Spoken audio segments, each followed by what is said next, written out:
35 years ago, Mom and Dad started the company, Jerry Van Dyke Travel Service, in a little mall in Hespeler, Cambridge. And then in about 1987, they moved to a small old stone heritage building in Preston. But one thing Dad always stated was just how personal that business was. Everybody that traveled with us was like family, and they became family. Sitting at the dinner table, talking about people, knowing them by a first name basis. And it's still that way today, 35 years later. Our family is very much the company, and the company is very much our family. It is family through and through, family that operates it, family that travels with us. Our suppliers, the people we work with are like family. It's everything is family with this company.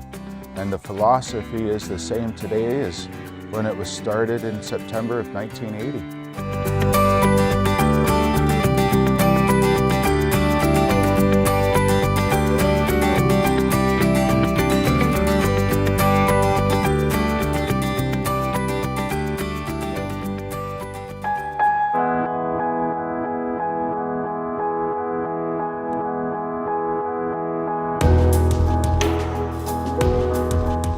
What does a river cruise by Jerry Van Dyke entail? That's very difficult. I think it'd be easier to say what it doesn't entail.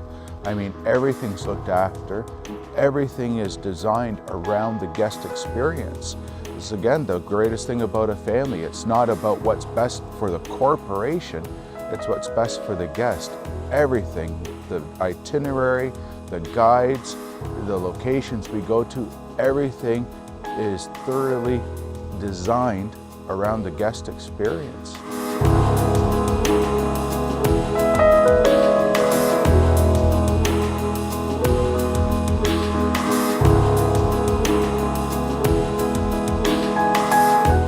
Probably one of the nicest things and the best compliments we have as a family and as a company is the people that we work with, our staff. Anytime anybody phones the office, and we encourage them to, for whatever question they might have, they're answered by a real live human being, not a machine. Right from that first contact, we strive to make their experience as wonderful, honest, and carefree as possible. Once the reservation's made, anytime they need us, we're happy to be there for them, right up to the point where they will be picked up at home by a private driver. They'll be put into the limo and whisked away to the airport. From there on, again, they're looked after. Mom and Dad still to this day meet you at the airport. We get you checked in, and then through the flights all the way to the journey and back home. People never have to worry about their cases or their suitcases other than packing them. They pack it, we'll put it in the limo for them, we'll take it out of the limo, well, the drivers will do that. They got to bring it into the airport, and once it's checked in, there's always somebody on hand to look after it. Once we arrive in Europe, it's just a short drive to the Vinci, typically. Once we arrive at the boat, the crew is there to greet everyone, to welcome them, to shake their hands. Once they're on the boat, they typically will go into the lounge where we have a light lunch set up of sandwiches, soup, some sweets, coffee, and tea. While that's happening, the crew's taking all the suitcases off the coach and bringing them to the cabins and getting the cabins ready for the guests. Once everybody's on board and we're ready to go, we lift the lines and their incredible journey begins.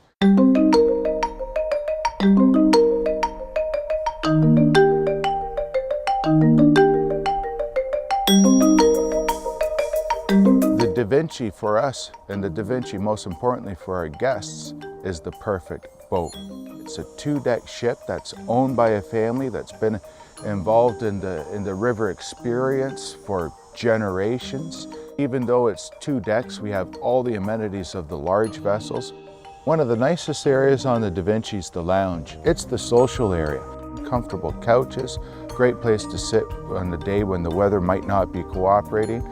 For those wishing a drink, there's also the bar and a bar service. We have a wonderful staff that will serve throughout the vessel, whether it's in the lounge or up on the sundeck when we're cruising. The bar is always there for when you need it. In the reception area, we have a wonderful sitting area in front of a big fireplace, again with wonderful couches and seats where people can just relax and have a quiet moment. There's the library, which is well appointed with lots of books. And then of course in the library, there's also a coffee machine where the guests can enjoy coffee or tea, espresso, hot chocolate. There's the reception desk right there where our hotel managers always there on call for the guests. The cabins are very well appointed, possibly not the largest, but then again, we don't want them large because if the cabin's the best thing about your river cruise, chances are you spend too much time there. The cabins are all en suite. Every cabin has its own washroom facilities. There's showers there. There are toiletries on board for the guests.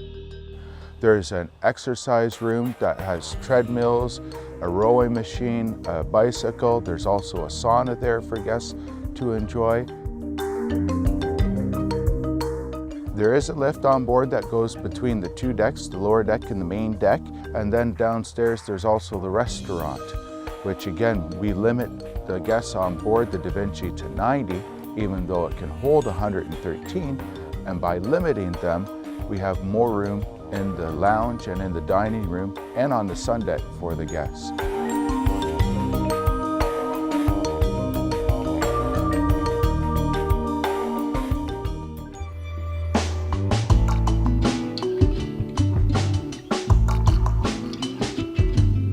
The best thing about the Da Vinci is possibly the sun deck, the ability to be on the sun deck through the entire journey.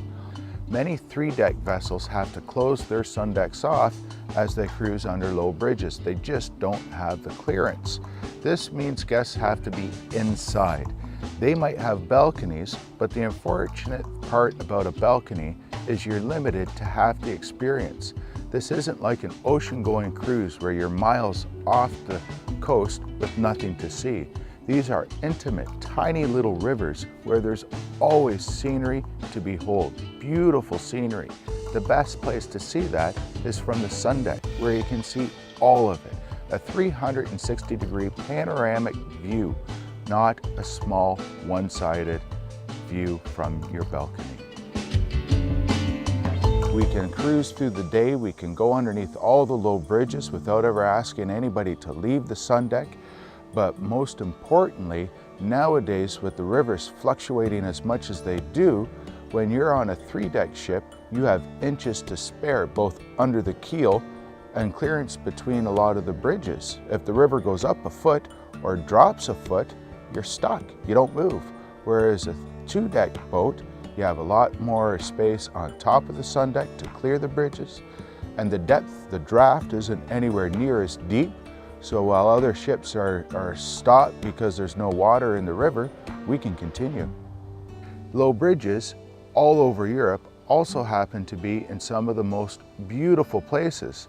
So because of the low bridges and because their sun decks are closed, the guests don't get the full experience of seeing this incredible scenery. And that's a shame. Unfortunately, these low bridges just aren't a few and far in between. On one stretch, there's over 100 of them. This means it's not as simple as collapsing the sun deck and putting it back up. As soon as they're under the low bridge, they collapse the sun deck for up to 6 days out of the journey.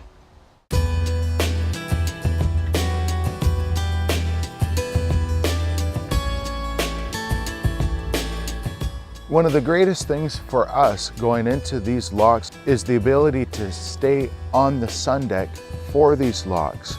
Because of the clearance, all three-deck ships, none of them will allow you to be on the sun deck when doing this. Sure, you can experience it from your balcony, but when the wall of the lock is 6 inches from your nose, you're not going to experience much.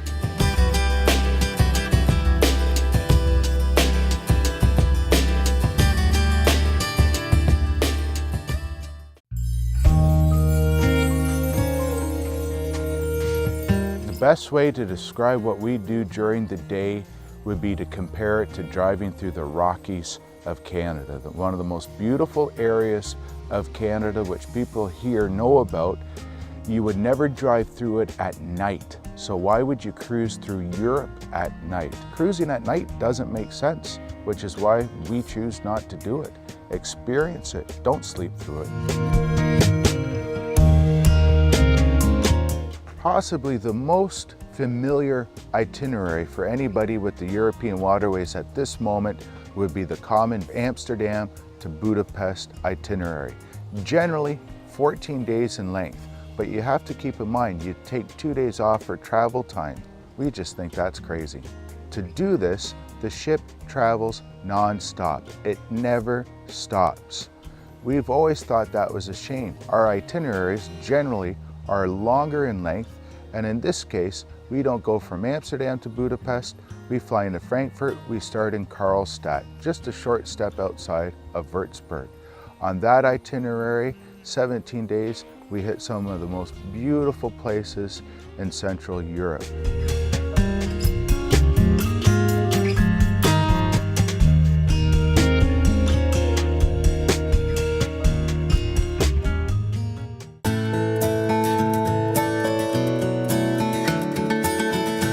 I've often been asked what's the highlights of a European river cruise, and that's difficult because every itinerary is different in itself. The Danube River has to be one of the most beautiful rivers in Europe. It's a mighty grand river. As you cruise along, the Danube just gets bigger and bigger and more grand. But it's mostly the history, the tradition that is along this river that makes it so special. Using our Bavaria, Austria, and Budapest as an example, there's so many highlights, no idea where to begin. You have Bamberg at the beginning, which is often referred to as the Venice of the North. You have Nuremberg in Bavaria with its bratwurst sausages and medieval castle and over 1,000 years of history. You have the incredible engineering that went into the Main-Danube Canal and the Altmühltal, one of my personal favorite places in all of Europe. You have some beautiful old medieval cities like Regensburg and Passau that are very Bavarian in many ways. Incredible Upper Austria and the beautiful Wachau Valley with Dürnstein, and to beautiful little places like Melk and Grein. Finally, Vienna. What can you say about Vienna? What can you not say about Vienna? And Budapest. Budapest typically, I think, is the biggest surprise for many of our guests. They have no idea of what to expect, and they leave in awe.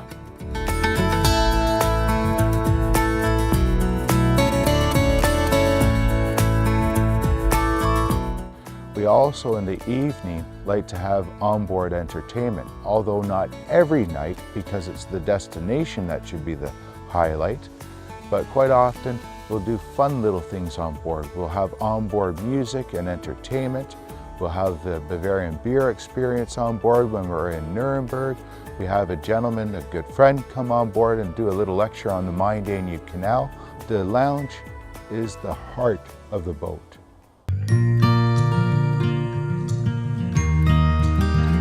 We have always been very lucky with our staff. The staff on the river boats are amazing. Probably one of the biggest compliments for us is when our guests say the staff are like family, and that's one of the reasons why they keep coming back.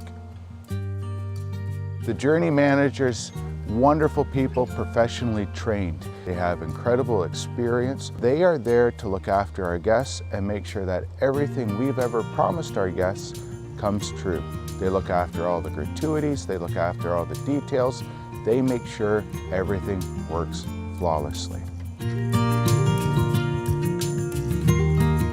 Local tour guides are a huge asset to any journey. These are the people that live and breathe in the little towns and communities that we visit. They know exactly what's going on.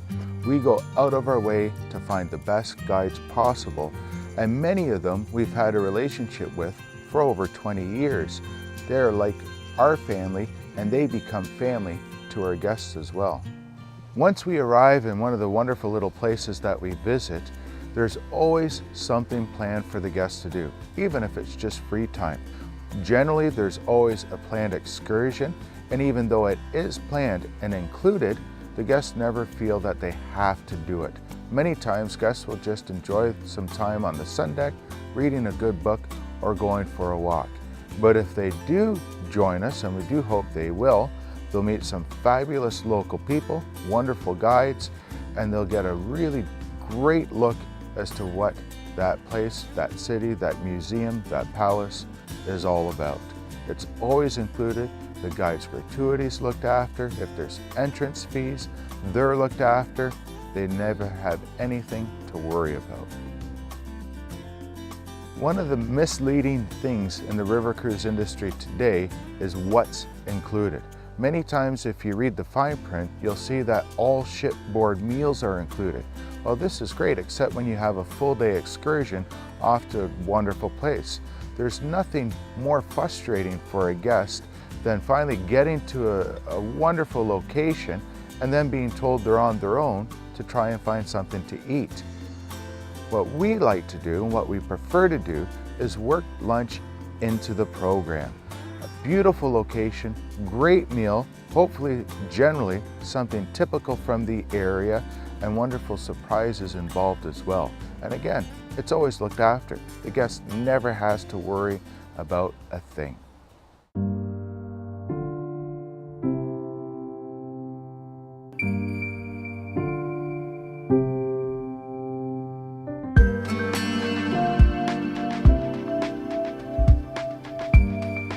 One of the highlights of any cruise has to be the meals. We have possibly had the best chef that we have had for many years on board. Leon is an amazing, amazing gentleman. The food is always a highlight of any journey. Breakfast is typically a 2-hour serving period where guests can come and join us in the dining room at their convenience. Something on the buffet for everybody, whether it's hot or cold. There's meats and cheeses, fresh baked bread and buns, lots of juices. There's something for everyone. Lunch is very much the same. They'll be offered a bowl of freshly made soup, and then they have the option of either the hot dish for the day or to go up to the salad bar, and again, something for everybody on the salad bar. When we're cruising, and we're cruising through some incredible scenery, sometimes it's nice to have lunch outside of the dining room.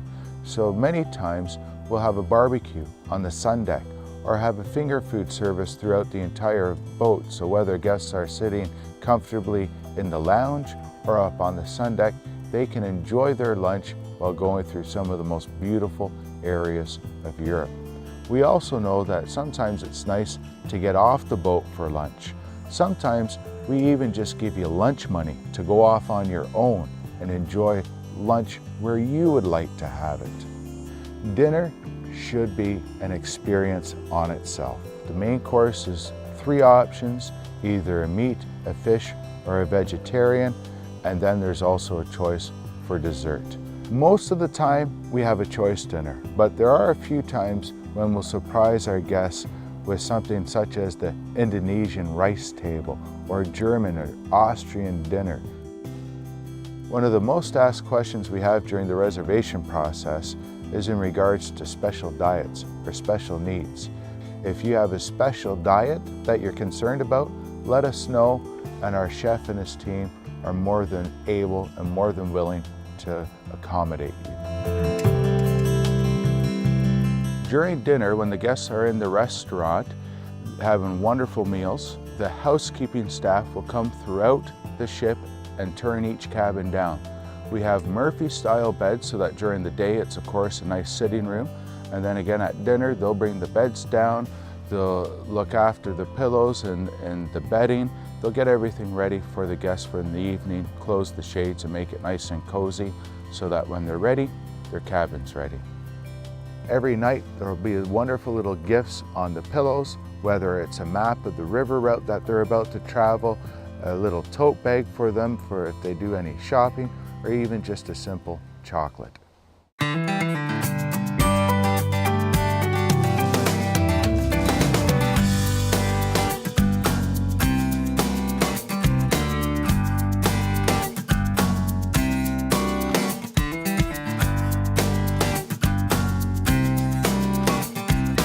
Quite often we'll be asked what makes our journeys special. Best way to answer that is our guests. We have been overjoyed in the last 35 years with the people that keep coming back time and time and time again. We had one couple that joined us 45 times on our journeys. That has to be a testament to our level of service that we give to our guests. Having them come back time and time again makes us feel good and helps us know that we're doing something right.